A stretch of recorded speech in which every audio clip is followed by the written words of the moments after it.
za poluplivače i neplivače, pre svega zbog metodološkog pristupa trenera Veselina. Za razliku od nekih drugih klubova, Veselin je bio konstantno s nama u bazenu i pokazivao nam je u praksi kako to izgleda, što nam je jako puno značilo, jer da toga nije bilo ne bismo mogli da naučimo nikada jedno kako treba. Nakon 10 kurseva, odnosno 10 časova, uspeli smo da savladamo kravu, prsno, leđno, da uradimo kolu, da se održavamo na vodi i da naravno da skačemo u vodu, što je suštinski možda bio najzanimljiviji deo. I osnove delfin tehnice.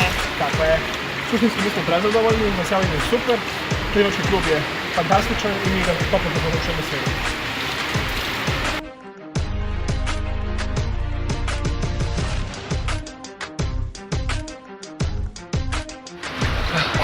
Ovo je bio fantastičan kurs.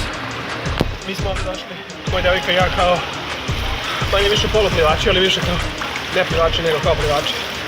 I ja sam znao polovično neki stil, drugi stil, ali suštinski nijedno nismo bili baš najbolji. Ali sad nakon ovog kursa znamo kraul, leđno, prsno, znamo da se održavamo, znamo da napravimo koluc i znamo delimično deo.